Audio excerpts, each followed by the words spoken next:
भागवत जी के अष्टम स्कंद के 10वें अध्याय में लोग कहते हैं भागवत जी में राधा का नाम नहीं है, राधा का नाम नहीं है। ये लोग गलत कहते हैं, जो भी कहता है गलत कहते हैं। लिखा हुआ मैं आपको श्लोक दिखा रहा हूँ। भागवत जी के 8वें स्कंद के 10वें अध्याय में श्लोक नंबर 40 है, लिखा है उद्यतायुध दौरदंडई राधावंतो भटान मृधे।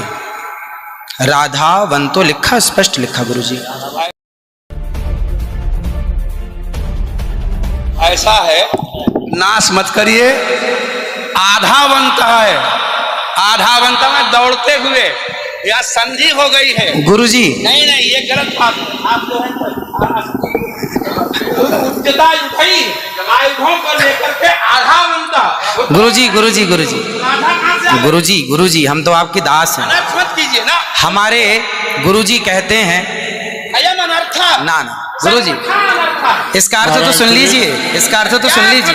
आप जब राधा बता रहे हो, सुनिए सुनिए गुरुजी, इसका अर्थ है राधावंतो भटान मृधे। इसका अर्थ गुरुजी ने बताया हमें। गुरुजी ने, हमारे गुरुजी, कोई गुरुजी नहीं बता सकता। हमारे गुरुजी कहते हैं बिल्कुल नहीं बना सकते, क्योंकि जब आप राधा बनाओगे तो विसर्गे कहाँ जाएंगी गुरुजी? उद्यतायुधई ही विसर्ग हो गया। गुरुजी गुरुजी कहते हैं गुरु शब्द है। अब चलिए, भागवत जी में दूसरा है बधू। बधू प्रयोग हुआ है, बधू प्रयोग हुआ है। तो बधू का प्रयोग ये है कि वहां श्री राधा रानी का ही स्मरण है।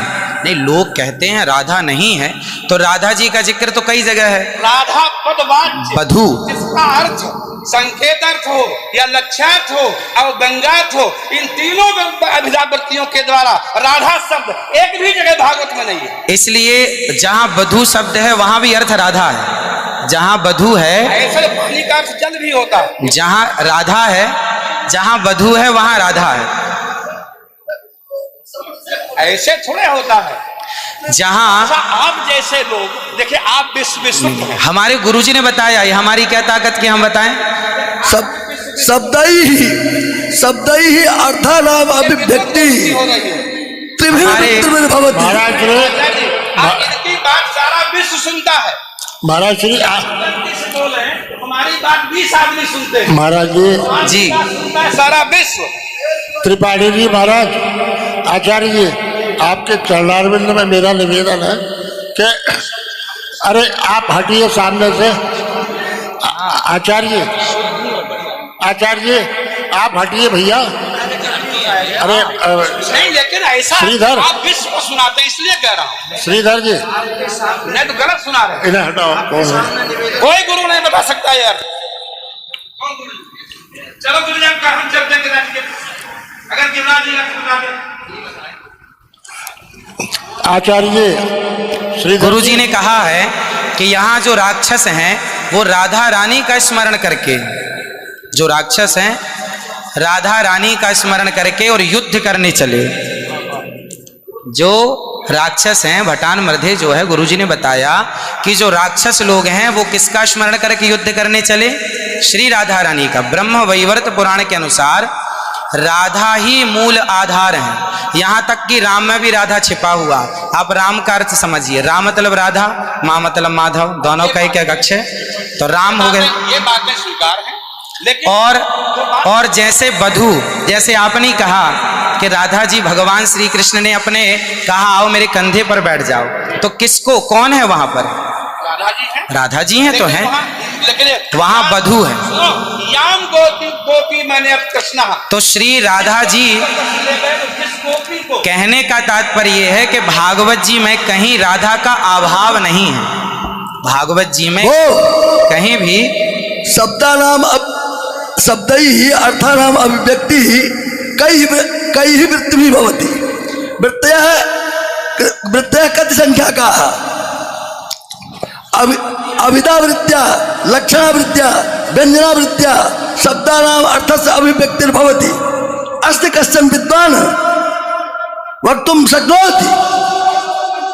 महाराज जी, आप दोनों के पावन चरणारविंद में मैं हाथ जोड़ करके निवेदन करता हूँ, मेरी बात सुन लीजिए। नहीं, आप तो गुरुजन हैं, गुरुजन हैं, आप ही तो सिखाएंगे। मैं कह रहा हूँ अर्थ का अनर्थ क्यों सभा में करते हैं लोग?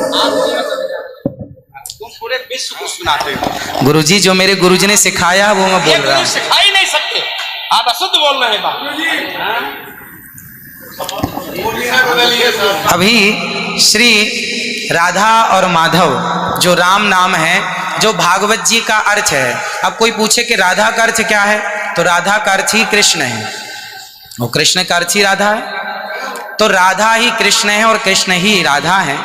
कुल मिलाकर कहने का अर्थ ये है, गुरुजन ये कहते हैं कि प्रत्येक श्लोक कृष्ण है और प्रत्येक भागवत जी के 18,000 श्लोक, प्रत्येक श्लोक कृष्ण है और श्लोक का प्रत्येक अर्थ श्री राधा है। प्रत्येक श्लोक श्री कृष्ण है और श्लोक का प्रत्येक श्लोक का अर्थ श्री राधा है।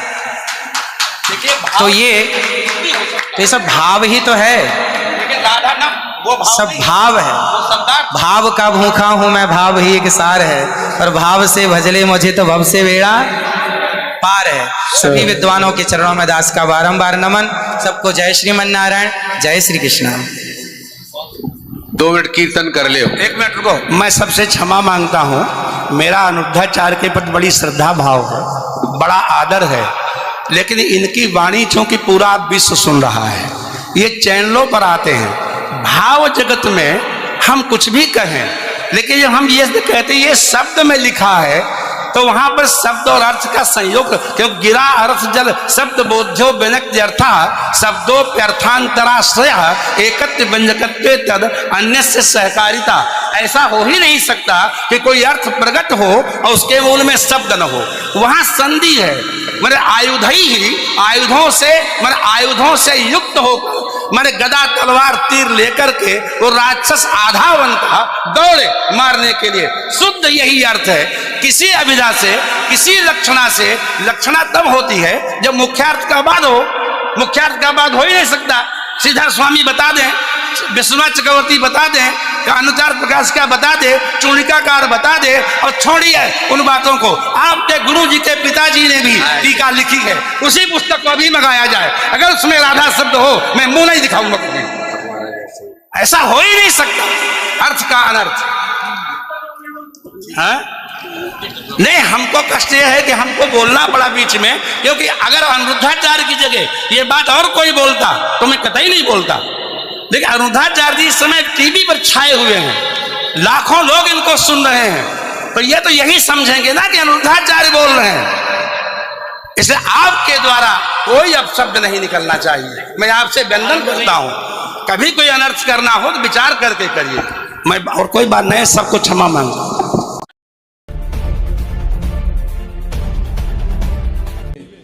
जो गौर तेज का परित्याग करके केवल श्याम तेज की उपासना करता है, अर्चना करता है, वो पापी है। जिसको राधा शब्द नहीं दिखता भागवत में, वो अगूढ़ वेदी है, रहस्य वेदता नहीं है, होगा साहित्य का विद्वान। हमारे इतने बड़े विनम्र अनिरुद्धाचार्य जी के सामने से माइक हटा लिया और अपनी पंडिताई झाड़ने लगा। शास्त्रार्थ करता है, मैं भी शास्त्रार्थ करने को तैयार हूं। कभी विद्वानों की सभा हो और आ जाए मैदान में। राधा के बिना आत्मा तु राधिका तस्य तयैव रमणा दसो। आत्मा भगवान की राधा है और राधा के बिना कृष्ण आधा है। आधा ही नहीं, कुछ भी नहीं। बोलो वृंदावन बिहारी। अनिरुद्धाचार्य जी का कथा का समय में है, मैं ज्यादा नहीं लूंगा, इतना ही बहुत है।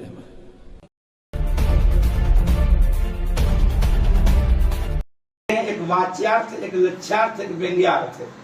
वाच्यार्थ के रूप में कौशिकी संहिता का श्लोक आपने पढ़ा ही होगा जी, कि राधा नाम मात्र मूर्छा सारमासिकी।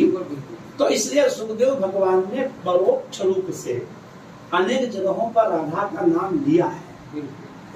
और राधा भगवती का निषेध कौन कर सकता है? जिनके लिए गर्ग संहिता अलग ही बनाई गई। कोई राधा चरित्र पढ़ना चाहे हमसे पढ़े ना देवी भागवत में है? देवी भागवत भारी पड़ी है राधा चरित्र से।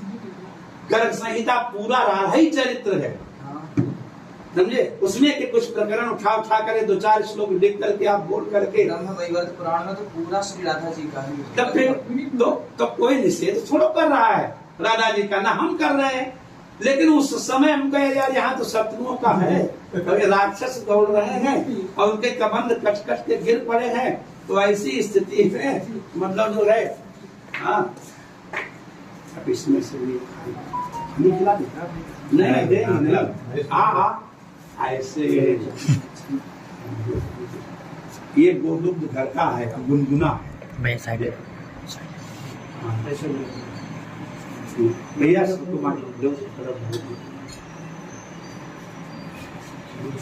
नहीं, हम जब चाय पीते बोल रहे इसी देते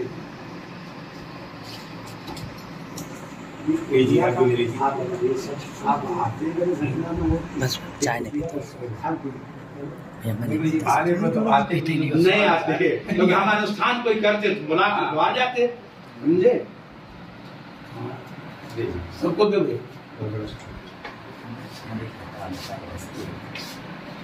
चलो